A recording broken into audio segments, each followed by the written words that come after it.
Fala pessoal, Júlia Zanatta aqui, tudo bem?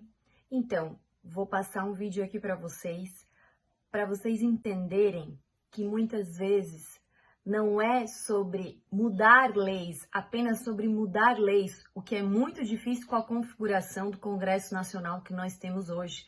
Vamos mudar, vamos aumentar a quantidade de deputados que apoiam a legítima defesa, mas é muito sobre mudança de cultura, para que vocês entendam que é preciso parar de legislar apenas para uma minoria e passar a legislar para a maioria.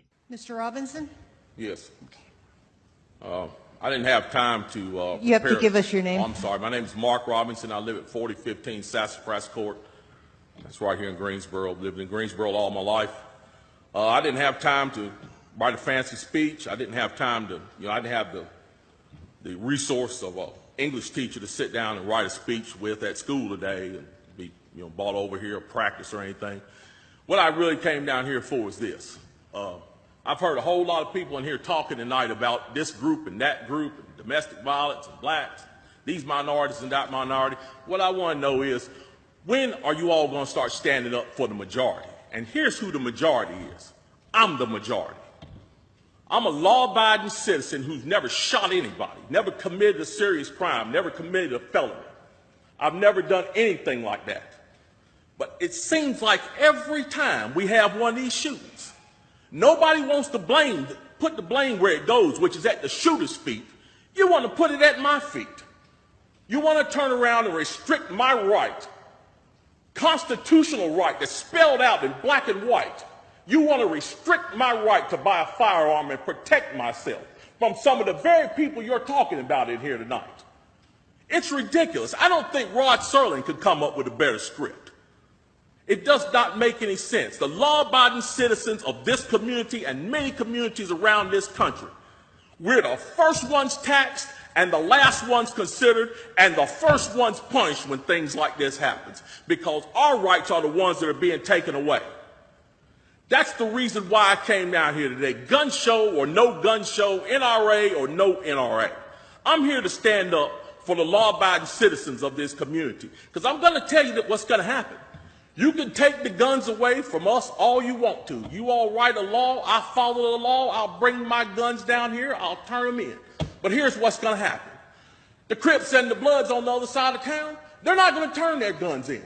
They're going to hold on to them. And what's going to happen when you have to send the police down there to go take them? The police can barely enforce the law as it is.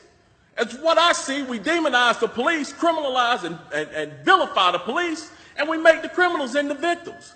And we're talking about restricting guns? How are you going to do that? How are you going to do that when the police department's already hamstrung? You're not going to be able to go down here and take these guns from these criminals. So the criminals are going to hold on to their guns. They're still going to have them. They're still going to break in my house, and they're still going to shoot me with them. And guess who's going to be the one that suffers? It's going to be me. Well, I'm here to tell you tonight, it is not going to happen without a fight. And when I say fight, I don't mean shots fired. I don't mean fist thrown.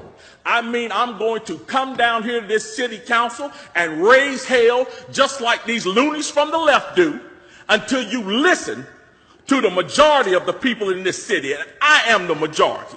The majority of the people in this city are law-abiding, and they follow the law, and they want their constitutional right to be able to bear arms. They want to be able to go to the gun show and buy a hunting rifle or sport rifle. There are no military-grade weapons sold at the gun show. An AR-15 is not a military-grade weapon. Anybody that would go into combat with an AR-15 is a fool. It's a semi-automatic .22 rifle. You'd be killed in 15 minutes in combat with that thing. So we need to dispel all these myths, and we need to drop all this division that we got going on here. Because the bottom line is, when that Second Amendment was written, whether the framers liked it or not, they wrote it for everybody. And I am everybody. And the law-abiding citizens of this city are everybody. And we want our rights, and we want to keep our rights. And by God, we're going to keep them, come hell or high water.